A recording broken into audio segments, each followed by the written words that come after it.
Et bonjour à tous, vous m'entendez bien?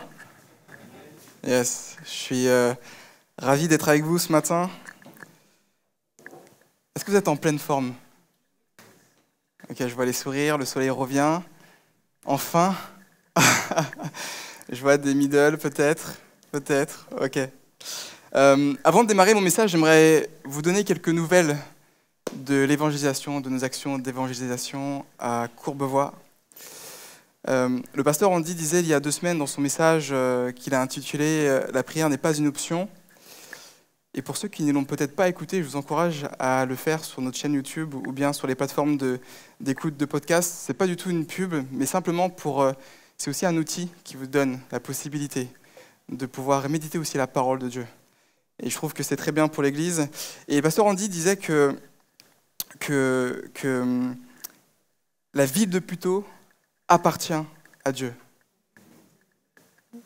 Que la ville de Courbevoie appartient à Dieu.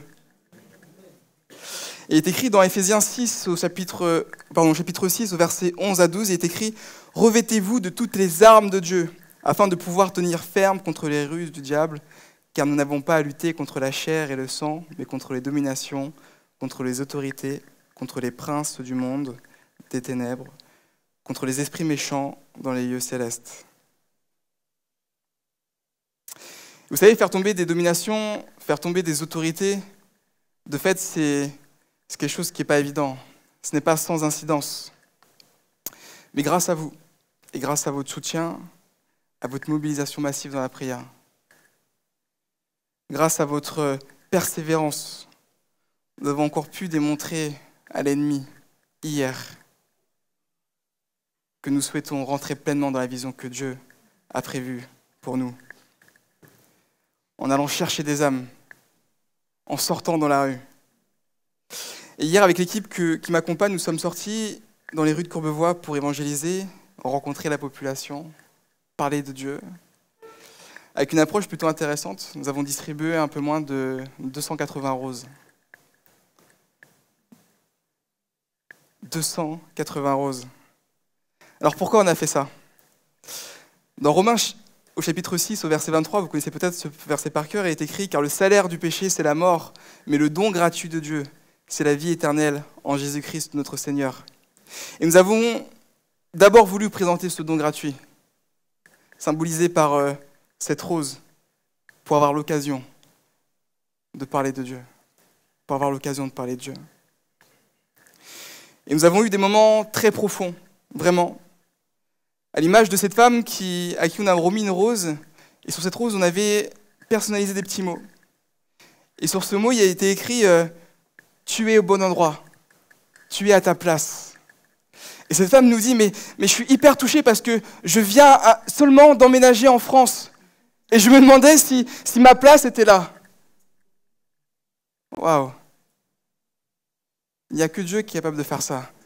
C'est lui qui a prévu ces temps, c'est lui qui a prévu ces moments-là. Un moment d'encouragement, on a pu échanger avec elle rapidement. Ou encore ce taxi Mourad qui nous confiera avoir été planté par sa femme. On a pu aussi l'encourager, parler avec lui, lui donner une parole, l'inviter à l'église. Et vous savez, on ne soupçonne pas l'impact d'un simple geste comme celui-ci. Pour certaines, c'était peut-être la première fois qu'ils recevaient une rose, un cadeau, un présent. D'ailleurs, c'était souvent le cas pour les hommes. Mesdames, offrez des roses à vos maris. Il n'y a pas de raison que les fleurs ne soient que dédiées aux femmes. Il n'y a pas de raison. Que le nom de l'Éternel puisse être béni pour ce qu'il fait. Nous étions 7 et nous avons interagi avec plus ou moins 300 personnes. Est-ce que vous imaginez l'impact que ça a si toute l'Église se mobilisait? Une parole, un mot, un sourire. Parfois, on avait des petits-enfants qui venaient nous voir parce qu'ils trouvaient les roses sympas. Ils disaient « Tiens, ta rose !» Et la maman disait « C'est bien !» Et c'était aussi l'occasion de parler, l'occasion de discuter. Et honnêtement, je ne sais pas si toutes les personnes qu'on a rencontrées dans les rues de Courbevoie hier viendront à l'église ou écouteront ce message en ligne, peu importe, mais ce qui est important pour nous, c'est d'avoir peut-être suscité quelque chose en eux. Simplement de peut-être avoir réveillé quelque chose de nouveau chez eux. Peut-être quelque chose qui était endormi depuis longtemps, peut-être qu'ils étaient fâchés contre Dieu, mais le fait simplement de recevoir de l'amour. Tout à l'heure, notre frère disait, mais Seigneur, mais remplis-nous de ton amour. Mais simplement le fait de donner de l'amour, ça peut changer une vie, ça peut changer une destinée. Et le plus important, au-delà de remplir l'église, le bâtiment, c'est de remplir le royaume des cieux. C'est de remplir le royaume des cieux. Alors j'aimerais simplement vous dire merci pour vos prières, merci pour vos encouragements et vous encourager aussi à persévérer, à continuer. Parce que ce qui se passe là-bas, c'est quelque chose d'extraordinaire. La ville de Courbevoie a soif de l'Éternel, a soif de missionnaires. Et ce que je peux vous proposer, avant de rentrer pleinement dans mon message, j'aimerais juste prendre un temps très court pour prier pour toutes les âmes que nous avons rencontrées hier. Ce n'est pas rien. L'idée, ce n'est pas de démontrer des chiffres pour démontrer des chiffres. Moi, ça ne m'a jamais intéressé, ça ne m'intéresse pas. Par contre, ce qui m'intéresse, ce qui me touche, c'est de voir que les gens sont réceptifs. Il y a une dame qui est venue nous voir, qui nous a dit, mais Dieu est partout, hein, parce qu'on était à plusieurs équipes, et elle est tombée une fois sur une personne, et puis l'autre côté, elle est tombée sur l'autre personne, mais vous êtes nombreux, hein. C'est génial, c'est génial. Dieu est partout. Et Dieu veut se manifester partout, dans toutes les vies.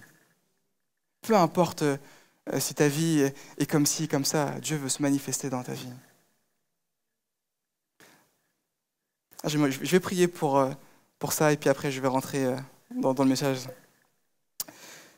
Seigneur, je te remercie pour la vie de chacune des personnes que nous avons rencontrées hier. Tu vois, Seigneur, que tu es ce Dieu qui est éternel, et tu avais prévu ces temps, ces moments, Seigneur mon Dieu. Tu vois qu'avec nos faibles moyens, nos propres mots, Seigneur, nous avons été, Seigneur, à la rencontre de ces habitants, Seigneur Dieu. Et nous voulons, Seigneur, te les recommander à salut dans le nom de Jésus, Seigneur mon Dieu. Je te prie que ce qui a été, Seigneur, semé dans leur cœur, Seigneur, puisse un jour, Seigneur, pousser et germer, Seigneur, afin de produire du fruit dans le nom de Jésus. Seigneur, ce que nous voulons, c'est ne pas rester et être une église qui est enfermée sur nous-mêmes, qui ne sort pas, mais nous voulons vivre, Seigneur, ce que tu nous recommandes, d'aller faire des nations des disciples, Seigneur Jésus. Nous avons besoin, Seigneur, de nous mettre aussi parfois en situation de difficulté pour nous rendre compte que tu es ce Dieu qui nous accompagne pleinement et entièrement. Alors que ton nom soit béni. Merci pour qui tu es. Amen. Amen.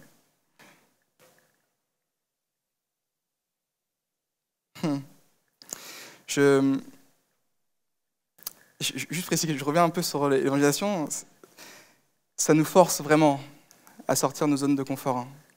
Réellement. Vous savez, on a plein de confort, on a plein de choses, mais ça nous oblige à sortir pleinement de nos zones de confort. Il y a des gens qui nous mettent des vents, qui passent à côté. « Oh, j'ai pas le temps !» Alors qu'il n'y a rien à faire. Hein. Ils nous mettent des vents. Il y en a qui mettent des tempêtes. C'est le niveau au-dessus, les vents. La tempête, c'est quand la personne te regarde dans les yeux et elle tourne sa tête. Voilà, ça c'est une tempête. Il y a le vent classique, elle n'a pas le temps, elle ne te regarde pas, elle n'a pas envie Mais par contre, la tempête, voilà. Ça nous oblige à sortir de notre zone de confort. Mais c'est tellement riche d'expérience. Tellement riche d'expérience. Ok. Alors, en préparant ces temps, ce matin, et cette semaine, et les semaines qui précédaient, il y a une pensée qui m'est revenue régulièrement et je voulais partager avec vous. J'entendais ces mots, restauration divine. Restauration divine.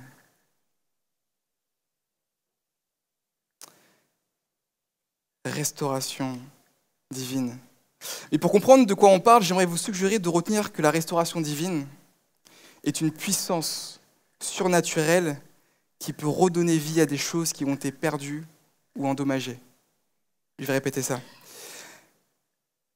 La restauration divine est une puissance surnaturelle qui peut redonner vie à des choses qui ont été perdus ou endommagés. Cela peut inclure une guérison émotionnelle, une guérison parfois même physique, la restauration des relations brisées, la restauration de l'estime de soi. Tout cela n'est possible que parce qu'il existe une restauration divine, parce qu'on croit en Dieu qui est capable de faire des choses extraordinaires et qui n'a pas de limite. Est-ce que quelqu'un croit que Dieu est immuable? C'est-à-dire que Dieu ne change pas? Les personnes qui croient que Dieu ne change pas? C'est-à-dire que ce que Dieu a fait hier, il est capable de le faire aujourd'hui. Amen. Ce que Dieu a fait hier, il est capable de le faire aujourd'hui. Et la Bible démontre des exemples de restauration divine. Et puisque ces restaurations divines existent dans la Bible, elles deviennent tangibles, elles deviennent aussi notre réalité. Et c'est ce que j'aimerais qu'on expérimente ensemble ce matin. Une restauration divine. Une restauration divine. J'ai intitulé mon message « Un héros brisé, un Dieu qui restaure ». Un héros brisé, un Dieu qui restaure. Et nous allons parcourir la Bible avec quelques exemples d'hommes et de femmes qui ont été ces héros, brisés à un moment, mais que Dieu a pleinement restaurés. Vous savez, parfois la restauration, elle peut nous coûter la vie. Il y a des situations dans lesquelles on se place qui nous coûtent tellement.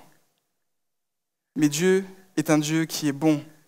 Dieu est un Dieu qui est fidèle. Alors je me permets de te poser cette question ce matin. Qu'est-ce qui a été perdu ou qu'est-ce qui a été endommagé dans ta vie? Qu'est-ce qui a été perdu ou endommagé dans ta vie? Est-ce que c'est un rêve? Est-ce que c'est la relation avec ton époux, ton épouse? Est-ce que tu as été trahi par tes frères, par tes sœurs? Est-ce que tu as été blessé dans l'église? Qu'est-ce qui est endommagé ou brisé dans ta vie?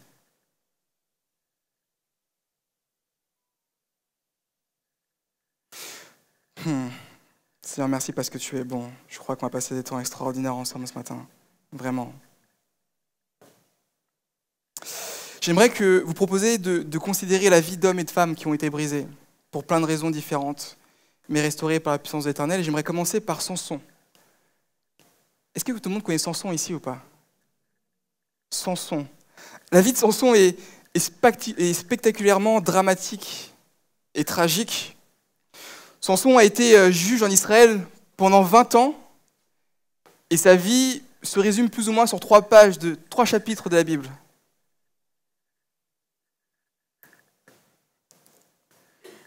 Samson est littéralement le fruit d'un miracle pourtant.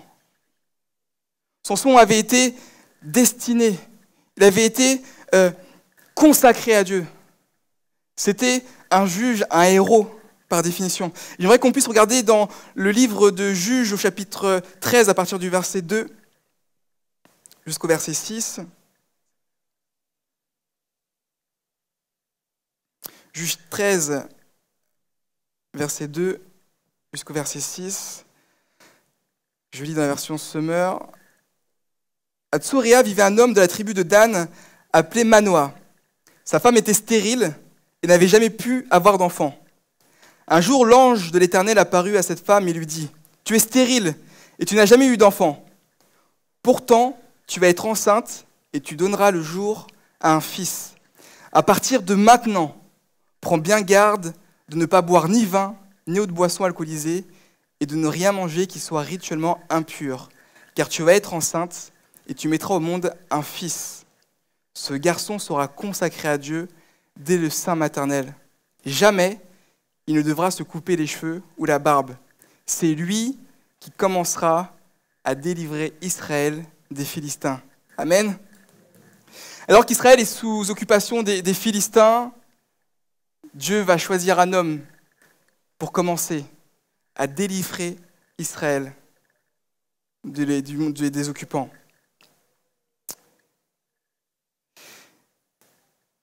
En fait, il va choisir un homme à en devenir. Parce que lorsque la prophétie éclate, lorsque la prophétie est prononcée, Samson n'existe pas encore.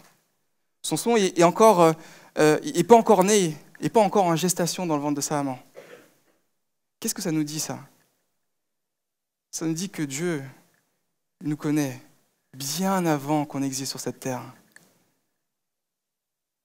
Dieu nous connaît bien avant ta naissance. Amen.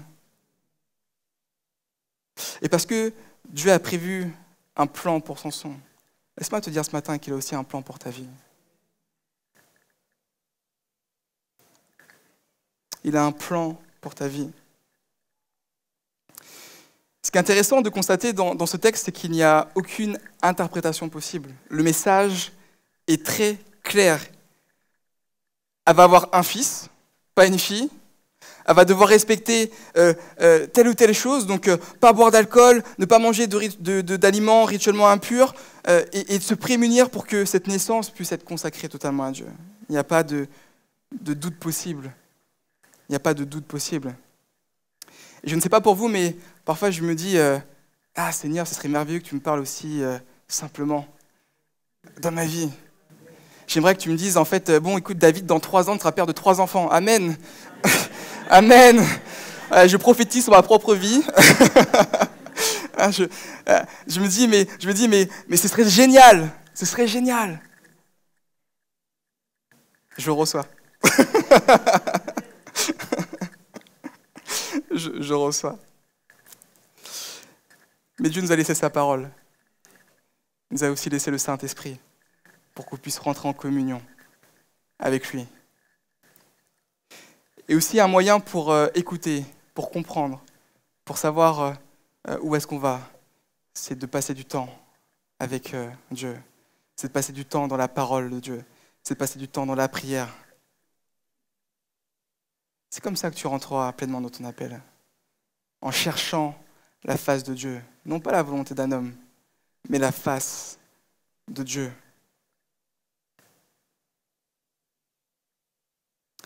Et Samson, je le disais tout à l'heure, il a été consacré depuis son jeune âge. Depuis son jeune âge à Dieu. Et la Bible nous dit que Samson est grandi, béni d'Éternel.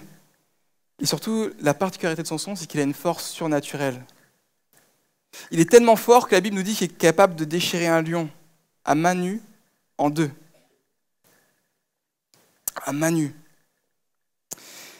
Mais sa force physique, c'est aussi sa faiblesse. Sa force physique, c'est aussi sa faiblesse. À cause de sa force surnaturelle, Samson va penser qu'il est intouchable. Et finalement, ce n'est pas totalement faux, puisque qu'est-ce qu'on va faire contre un homme qui est capable d'attraper un lion et de le déchirer à main nue? En 2. Moi, j'y vais pas, personnellement. Je ne sais pas vous, moi, j'irai pas, mais pas grand-chose. Et il est là pour faire sortir l'occupant, donc les Philistins, et naturellement, à chaque fois qu'il y a une guerre, à chaque fois qu'il y a un combat, qui gagne? Bon ben, c'est Samson. C'est Samson qui gagne, c'est logique. Mais le problème de toujours gagner, c'est que ça nous remplit. Ça nous remplit de quelque chose que l'Éternel n'aime pas trop. L'orgueil. Ça nous remplit d'un trop-plein de confiance et un trop-plein de fierté. C'est moi qui ai réussi à déjouer le pan des Philistins. J'ai rattrapé le lion, je l'ai déchiré en 2. Pourtant, Samson était cet homme qui a fait, même en grandissant, a fait un pacte avec Dieu. Il était consacré, il ne buvait pas, il évitait en tout cas de faire des choses qui auraient pu froisser l'Éternel. Il avait une connexion avec l'Éternel. Souvent, la Bible nous dit que Samson a été habité par l'Esprit de l'Éternel. L'Esprit de l'Éternel est venu sur lui. Mais parce que Samson va venir se remplir d'orgueil, il va se passer ce qui doit se passer, et malheureusement, Samson va se détourner petit à petit de l'Éternel, de Dieu. Et alors que ses yeux étaient focus sur ce que Dieu avait prévu pour lui, il va commencer à regarder des jolies filles. Des jolies filles d'un peuple qui ne doit pas être regardé. Il va être attiré. par les femmes des Philistins.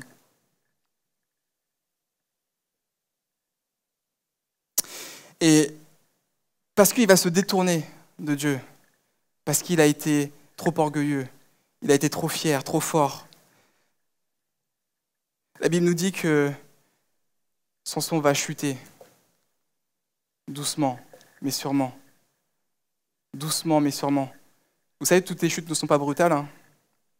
Toutes les chutes ne sont pas brutales. Et alors que Samson va venir, la Bible nous dit qu'il tombe amoureux. Amoureux de Dalila. Sauf que Dalila, elle a dans son cœur, c'est une Philistine. Elle va se dire, mais moi ok, Samson, c'est cool. On va proposer quelque chose. On va lui dire, mais écoute, et les princes des Philistins qui vont venir la voir et lui dire, mais si tu veux, on te donne de l'argent, quelques pièces d'argent. Et tu nous dis comment tuer, comment battre Samson. Et c'est là où c'est intéressant, parce que finalement, ça se fait petit à petit peu. Dans Juge 16, versets 6 à 9, on peut lire, je vais paraphraser, on lit cette phase où la femme, donc l'amoureuse finalement de Samson, va dire à Samson, mais s'il te plaît, dis-moi quelle est la source de ta force. Je lis, dis-moi, je te prie, d'où vient ta grande force et avec quoi il faudrait te lier pour te maîtriser. Samson lui répondit, si on me lie avec 7 cordes fraîches qui n'ont pas encore séché, je perdrai ma force et je deviendrai comme n'importe quel autre homme. Les princes des Philistins procurèrent à Dalila 7 cordes fraîches qui n'étaient pas encore sèches, et elle ligota Samson avec ces cordes, tandis que des hommes se tenaient cachés chez elle dans la chambre. Tout à coup, elle s'écria, « Samson, les Philistins t'attaquent !» Il rompit les cordes comme se rompt une mèche d'étoupe quand elle a pris feu. Ainsi, on ne découvrit pas le secret de sa force. Sa femme est un instrument d'échec et de chute pour lui. Et le plus marrant, c'est que Samson a manqué clairement de vigilance, alors qu'il était, lui, encadré par l'Éternel, il a manqué de vigilance. Il va, une première fois, mentir, il a rusé. Il a réussi à se dépatouiller de ça. Une deuxième fois, elle va revenir, elle dit, mais tu m'as menti, qu'est-ce que je dois faire? Elle va revenir à la charge. Vous êtes forte pour insister. Elle va revenir à la charge. Oui, mais du coup, dis-moi. Dis-moi. La troisième fois, pareil. 3 fois, elle va venir tester et poser la question à Samson. Et ensuite, elle va lui poser cette question. Elle va dire, mais comment peux-tu prétendre que tu m'aimes?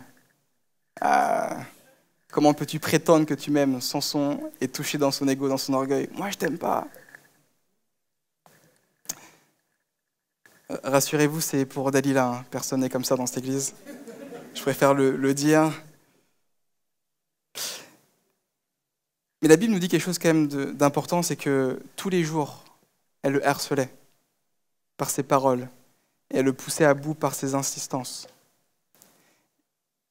Et la Bible dit ceci, excédé à en mourir, il finit par lui révéler son vrai secret. Excédé à en mourir. Je ne sais pas combien de jours ça a duré, en fait, cette insistance. Mais moi, ça me renvoie au fait que, parfois, nous, on sait tenir ferme sur une situation. On se dit on est chrétien, mais quand cette situation est répétée tous les jours, tout le temps, à chaque heure de la semaine, sur 365 jours, à un moment donné, parfois, nous aussi, on perd patience. Et finalement, ce que Samson va faire, en fait, il va dire, mais ok, j'ai envie d'avoir la paix, mais laisse-moi. Mais ça, c'est une situation qui est un peu similaire dans plein de sujets, c'est-à-dire que ça peut être aussi de la colère. Je me suis promis de ne pas me mettre en colère contre mon patron, par contre, là, il insiste tous les jours, et au bout d'un moment, la coupe est pleine. Et on finit par craquer. Ça, c'est le piège de l'ennemi. Ça, ce sont les ruses de l'ennemi. C'est là où il faut faire preuve de persévérance, faire preuve de sagesse, et de ne pas faire ce que Samson a fait, à se reposer sur ses propres forces, mais continuellement se tourner vers Dieu. Seigneur, aujourd'hui, cette situation m'arrive, mais j'aimerais que tu puisses m'aider. Et si c'est encore le cas demain, Seigneur, cette situation m'arrive, j'ai besoin que tu m'aides encore.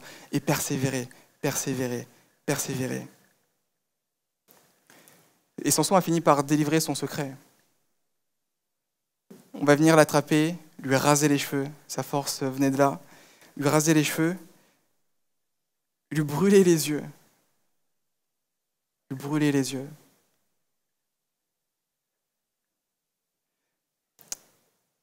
Mais Samson, parce que Dieu, on a dit qu'il ne changeait pas, il tient toujours ses promesses. Samson va venir crier une dernière fois à Dieu. Crier une dernière fois à Dieu. Il va venir dire ceci, dans le verset 28 du chapitre 16. « Seigneur éternel, je te prie, interviens en ma faveur. Rends-moi ma force une dernière fois, ô Dieu, pour que je me venge des Philistins pour la perte de mes 2 yeux. »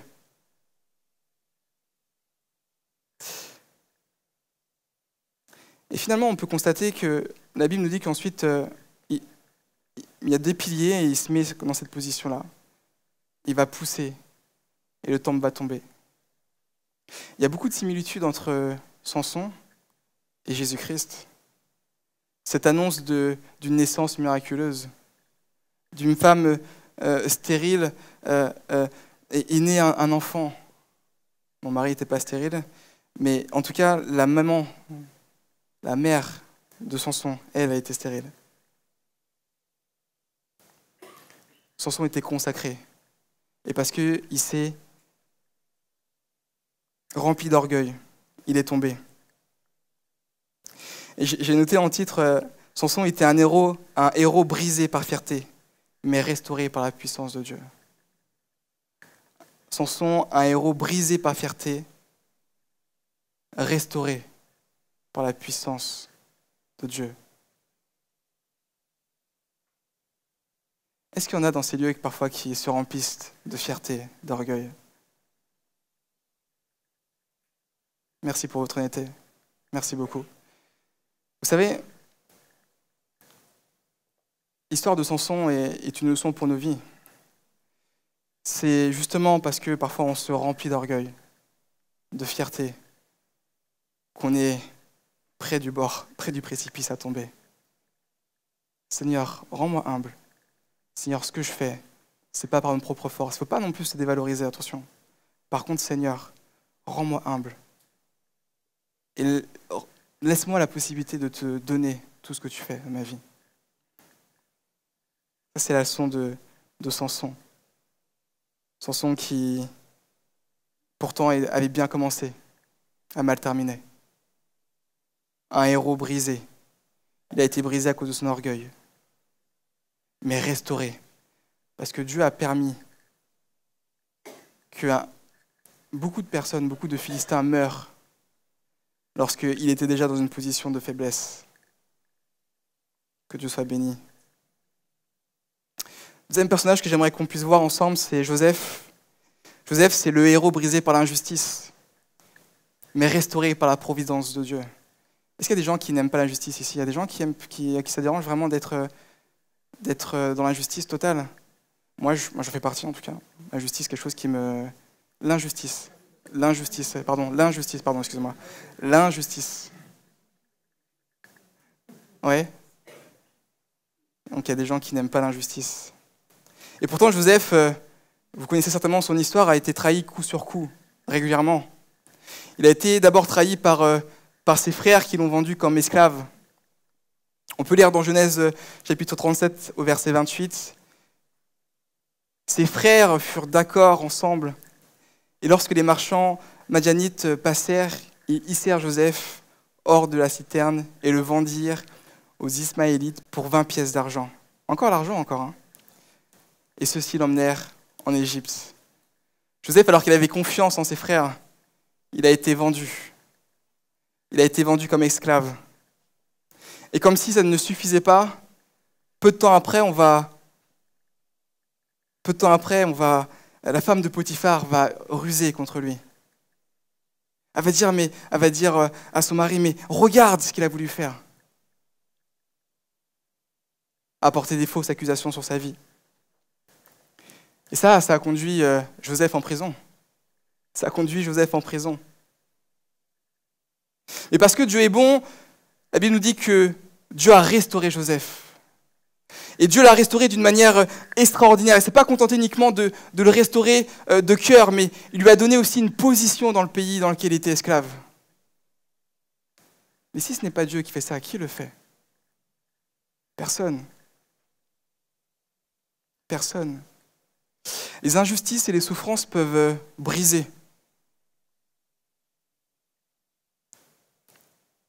Les injustices et les souffrances peuvent briser. Mais Dieu est capable d'utiliser nos pires épreuves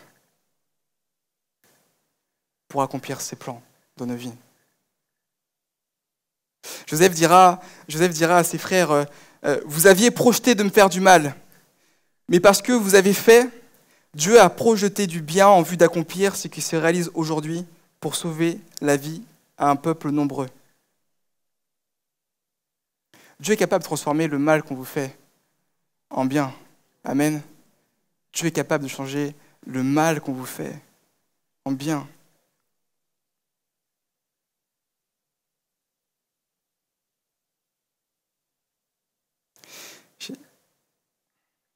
Troisième personne, c'est Anne. Anne. Anne est une héroïne brisée par l'infertilité. Brisée par l'infertilité. La Bible nous parle de cet homme, Elkana, qui avait 2 épouses, Anne et Pénina. Anne était stérile, Pénina ne l'était pas. Et Pénina, régulièrement, parce que elle savait que Elkana aimait Anne, elle va venir se moquer. Elle va venir se moquer d'Anne en disant, mais regarde, toi, t'es pas capable de faire ça. Toi, t'es pas capable de ça. Vous savez, la stérilité, au sens large, la stérilité, effectivement, de l'enfantement. Il y a aussi des gens qui se moquent parfois de certaines personnes parce qu'ils ont réussi à faire quelque chose, mais pas nous. Regarde ce que j'ai réussi à faire. Regarde ce que moi, j'ai réussi à faire. Et du coup, ça crée dans le cœur un sentiment de détresse, de colère, de honte. Et la Bible nous dit que Anne, très affligée, priait à l'Éternel en pleurant à chaudes larmes. En pleurant à chaudes larmes. Seigneur, viens répondre à mon besoin. Viens répondre à ma vie. Tu vois que si j'ai un fils, je te le consacrerai. Mais viens répondre. J'en ai assez qu'on se moque de moi. J'en ai assez qu'on se moque de moi.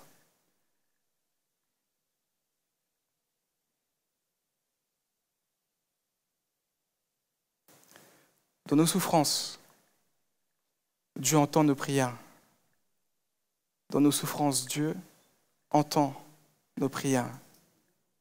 Et la prière que Anne a réalisée a été exaucée par Dieu. Anne est cette femme qui a été brisée, mais pleinement restaurée par la grâce de l'Éternel. Par la grâce de l'Éternel.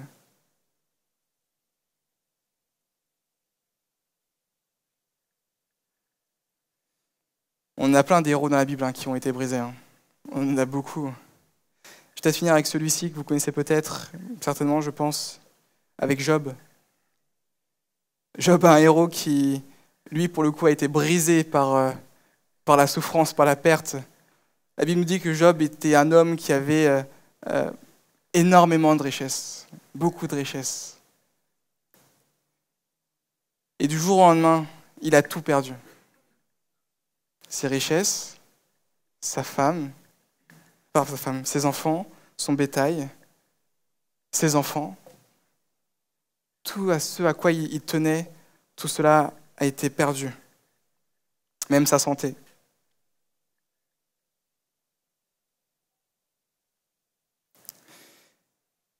Mais Job a été restauré par la souveraineté de Dieu, par sa foi.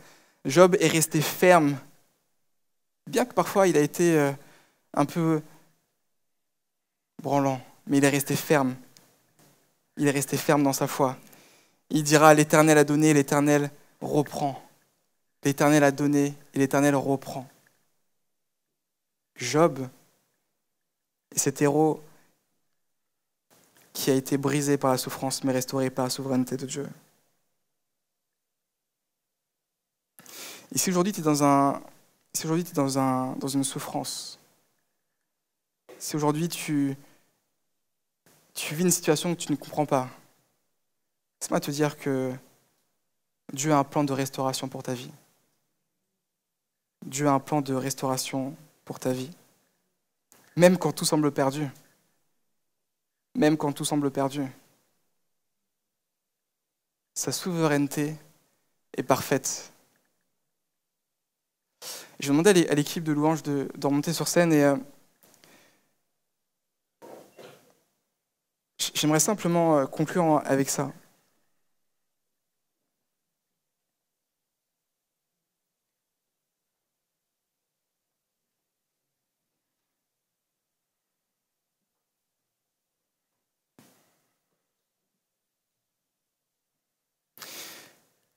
Je vais finir avec ça parce que c'était quelque chose qui était très fort dans mon cœur et j'avais besoin de vous le partager. Je crois profondément que dans cette église, il y a des héros et des héroïnes pour l'Éternel. Profondément. Je crois qu'il y a des personnes qui ont à cœur de servir Dieu et qui font parfois tellement de choses pour l'Éternel. Mais on a vu qu'un héros parfois était capable d'être brisé. Brisé parce que, pour différentes situations, parfois c'est nous-mêmes qui nous mettons en difficulté, comme Samson. Samson aurait pu faire différemment, mais pour autant il a choisi quelque part de se détourner de l'Éternel, parce qu'il était trop fier.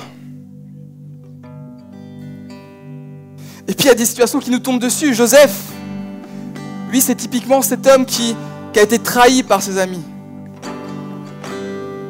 Mais on ne l'a pas choisi quand on est trahi. Anne subit les réalités d'un état de santé. Elle est stérile, elle ne peut pas enfanter. Elle ne peut pas enfanter. Job avait tout, il a tout perdu. Jérémie était dans la solitude. David s'est retrouvé brisé quand il a péché. Mais pour autant, ils ont tous quelque chose en commun, ces personnes-là. Ils ont expérimenté. Ils ont expérimenté.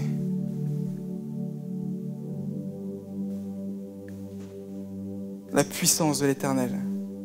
Ils ont expérimenté la restauration divine.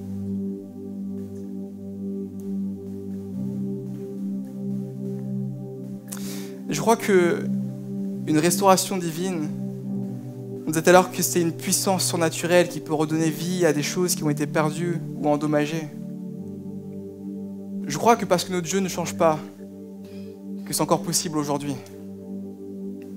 Je crois que parce que notre Dieu ne change pas, qu'il est encore possible d'être totalement reconstruit, totalement restauré. Vous savez, des personnes, on se dit, mais moi c'est bon, je suis guéri. Cette personne, je l'ai pardonnée. Puis quand on entend son prénom, ça nous crispe le cœur. C'est bon, moi, cette situation, c'est bon, je suis passé outre, c'est pas grave, mon frère m'a trahi, il m'a pris 5 000 € sur mon compte bancaire, c'est pas grave. Par contre, quand il vous demande de l'argent, impossible de lui donner. Parce que du coup, dans votre tête, vous avez quelque chose en disant, mais oui, mais est-ce qu'il va vraiment me les rendre ?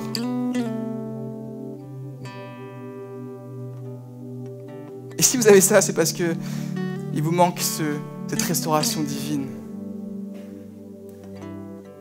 C'est pas du tout un reproche, mais c'est aussi un constat de ce que Dieu est capable de faire des choses extraordinaires.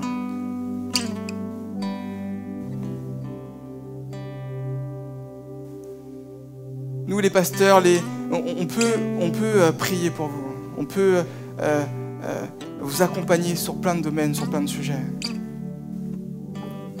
Mais le plus important, c'est que vous puissiez déverser votre cœur devant Dieu pour expérimenter pour expérimenter la restauration divine.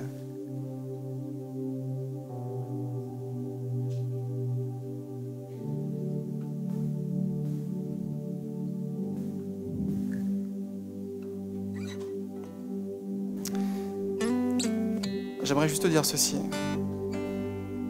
Je ne connais pas l'état de ton cœur ce matin. Et peut-être que tout va très bien. J'aimerais que tu puisses honnêtement répondre à cette question. Pas à haute voix, juste entre toi et Dieu. Réponds à cette question. Qu'est-ce qui a été brisé dans ta vie? Ou qu'est-ce qui a été endommagé? Que tu voudrais qui mériterait d'être réanimé, ressuscité, reconstruit. Est-ce qu'il y a des personnes dans ces lieux qui ont des rêves qui ont été brisés?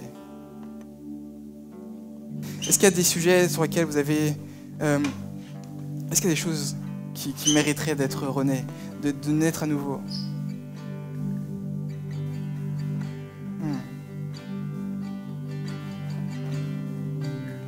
Alléluia.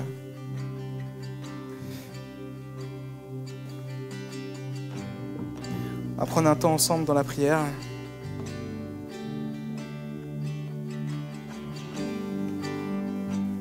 Seigneur, merci parce que tu es Dieu. Parce que tu es fidèle, Seigneur, mon Dieu, mon roi. Seigneur, je crois que tes promesses, tes plans ne sont pas épuisés, Seigneur, pour quiconque dans ces lieux. Seigneur, tu vois et tu sondes, Seigneur, mes reins, tu sondes nos reins, nos cœurs, Père Saint.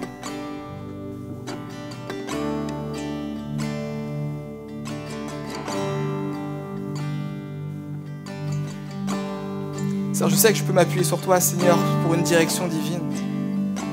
Je sais que je peux m'appuyer sur toi, Seigneur, sur une direction, Seigneur, une restauration divine, Seigneur, mon Dieu, mon roi. Seigneur, peut-être que mon cœur cache encore des choses qui ne sont pas à ta gloire. Peut-être que je n'ai pas totalement pardonné. Peut-être que j'ai encore un peu de colère dans mon cœur, Seigneur, mon Dieu. Mais Seigneur, ce matin, je me mets devant toi, Seigneur Jésus. Je te présente, Seigneur, ton Église, Seigneur, pour que tu puisses encore rendre notre cœur encore plus pur, Seigneur Jésus. Seigneur, pour aller plus loin, Seigneur, nous avons besoin, Seigneur, de totalement tout lâcher, Seigneur, mon Dieu. Et nous voulons rentrer, Seigneur, dans cette dimension, Seigneur, de restauration divine, Père Saint. Alors merci de ce que tu es notre Dieu, de ce que tu es notre Père. Et merci de ce que tu agis maintenant dans les cœurs, Seigneur, dans l'intimité, Seigneur, mon Dieu. Seigneur, tu connais, Seigneur, chacun, chacune. Tu sais ce qui les tient, tu sais ce qui ne les tient pas. Tu vois les péchés de chacun, tu vois les colères, Seigneur, les lacunes de chacun et de chacune, Seigneur. Peu importe, Seigneur, mon Dieu. Je te prie maintenant de venir, Seigneur, toucher leur cœur dans le nom de Jésus. Et de venir, Seigneur, remplir, Seigneur, leur cœur de ton amour, mon Dieu, mon roi. Si c'est un manque de confiance, Seigneur, je te prie de venir affermir les pas, Seigneur, dans le nom de Jésus. S'il s'agit, Seigneur, d'un problème de foyer, de couple, Seigneur, je te prie de remettre la paix dans le nom de Jésus dans le foyer, Seigneur Dieu. S'il s'agit, Seigneur, d'une dispute entre les enfants et les parents, Seigneur, je te prie, Seigneur, de remettre de l'ordre, Seigneur, dans les familles, Seigneur Jésus. Seigneur, s'il s'agit, Seigneur, de la stérilité, mon Dieu, mon roi, je te prie, Seigneur, sur la base de ta parole, Seigneur, de venir sonder les reins, Seigneur, et de venir faire un miracle encore aujourd'hui, Seigneur Jésus.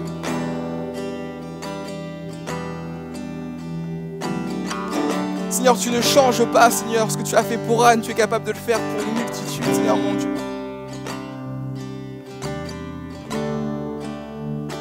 Seigneur, vois, Seigneur, ces héros, Seigneur, les héroïnes que nous avons dans l'église, Seigneur Jésus, tête brisée, viens restaurer leur vie, Seigneur, mon Dieu. Et merci pour leur engagement, merci pour leur vie, merci pour ce qu'ils portent en eux, Seigneur, mon Dieu. Seigneur, je te prie, Seigneur, afin que nous puissions encore aller plus loin avec toi, Seigneur Jésus. Tu vois, Seigneur, comme l'année 2025 a démarré sur les chapeaux de roue, tout a été très vite, Seigneur. Et Seigneur, simplement maintenant, Seigneur, je veux te prier encore, Seigneur, pour que tu puisses nous permettre d'aller plus loin, mais avec sagesse, Seigneur Dieu. Viens étendre ta main. Viens étendre ta main puissante, Seigneur Jésus. Seigneur, je te prie pour la guérison physique, Seigneur, mon Dieu, mon roi. Tu es ce Dieu qui a toute autorité.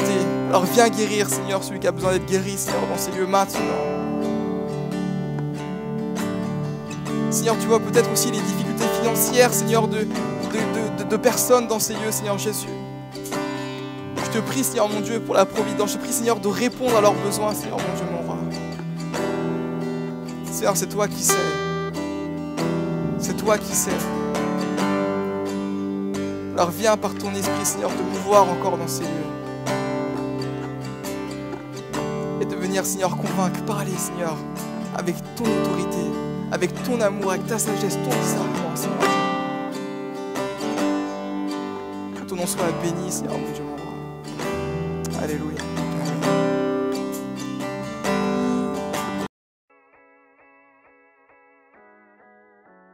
Bienvenue à l'église La Porte. Nous aspirons tous à une vie meilleure et à la paix intérieure. Mais nos souffrances passées, même en tant que chrétiens, freinent souvent cette quête personnelle. Notre église veut être cette église hôpital, centrée sur Jésus pour soigner, équiper et faire des disciples épanouis. Sa mission, centrée sur Jésus, vise à impacter chaque individu de tout âge au service de Dieu. Aujourd'hui, nous soignons déjà par des initiatives comme Libère ton identité, des ateliers sur la parentalité ou contre les violences sexuelles. Nous accompagnons chaque personne en les équipant et les formant pour qu'elles deviennent et forment des disciples. Notre grand défi est de développer notre vision d'église hôpital en implantant de nouvelles églises hôpitaux. Dès 2025, pour que plus de personnes puissent profiter de nos ressources, nous sommes très heureux de vous annoncer notre projet d'implantation église hôpital à Courbevoie. Pour réaliser cette vision de soigner, équiper et envoyer, nous avons besoin de vous. Devenez l'un de nos 200 partenaires en vous engageant à donner 35 € ou plus par mois pour soutenir cette vision. Ensemble, soignons des vies. Jésus agit encore. J'ai été équipé. J'ai été restauré. J'ai été renouvelé. J'ai été transformé. Nous sommes heureux de pouvoir être partenaires de l'église La Porte. Je suis un partenaire et un fier partenaire de l'église La Porte. Je suis partenaire de l'église La Porte. Jésus agit encore. Jésus agit encore. Jésus agit encore. On veut vous le dire que Jésus agit encore et que le Seigneur veut agir de manière extraordinaire dans les cœurs et dans les vies.